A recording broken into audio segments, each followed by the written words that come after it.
The leak heard around the world, introducing Julian Assange and WikiLeaks. Julian Assange, an Australian computer programmer and activist, first gained international attention in 2006 as the founder of WikiLeaks. WikiLeaks, an online platform dedicated to publishing classified information leaked by anonymous sources, quickly became synonymous with government transparency and accountability. Assange, a polarizing figure from the start, argued that exposing government secrets was essential to holding power structures accountable and protecting individual freedoms. Assange's vision for WikiLeaks centered on creating a secure, anonymous platform where whistleblowers could safely share sensitive information without fear of reprisal. Traditional media outlets often partnered with WikiLeaks, providing context and analysis for the documents they published. The organization's early work, which included exposing corruption in Kenya and revealing the collateral murder video of a U.S. helicopter attack in Iraq, garnered international attention and solidified WikiLeaks' reputation as a force to be reckoned with. However, Assange's methods also attracted criticism. Some argued that the indiscriminate release of classified information could endanger national security and put individuals' lives at risk.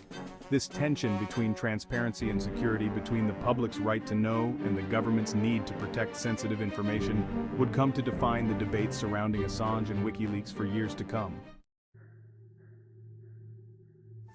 A global manhunt charges and accusations following the 2010 leaks. In 2010, WikiLeaks became embroiled in a controversy of unprecedented scale when it published a massive trove of classified documents leaked by U.S. Army intelligence analyst Chelsea Manning. The documents, known as the Afghan war logs and Iraq war logs, exposed potential war crimes, civilian casualties, and diplomatic secrets, sparking outrage and igniting a global debate about government transparency, whistleblowing, and the role of the press. The U.S. government, accusing Assange of endangering national security and jeopardizing the lives of informants, launched a criminal investigation into WikiLeaks and its founder. Assange, facing espionage charges under the Espionage Act, became the subject of an international arrest warrant. The United States sought his extradition, arguing that his actions went beyond journalism and constituted a grave threat to national security. Assange, maintaining his innocence, argued that he was being persecuted for his journalistic work and that the charges against him represented a dangerous escalation in the government's crackdown on press freedom. He sought refuge in the Ecuadorian embassy in London, claiming political asylum and arguing that extradition to the United States would expose him to an unfair trial and possible torture. Confinement and controversy. Assange's years in Belmarsh prison. For nearly 7 years, Julian Assange lived in confined quarters within the Ecuadorian embassy in London. His movements were restricted, his access to the outside world limited. He became a recluse, communicating with the outside world primarily through interviews and online pronouncements. His health, both physical and mental, reportedly deteriorated during this time. In 2019, after a change in government in Ecuador, Assange's asylum was revoked. British authorities promptly arrested him for breaching his bail conditions related to a separate Swedish investigation into sexual assault allegations, which were later dropped.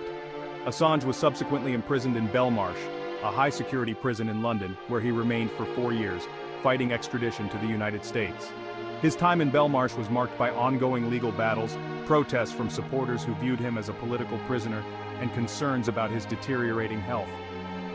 Amnesty International and other human rights organizations expressed concern over the conditions of his confinement and the potential impact on his physical and mental well-being.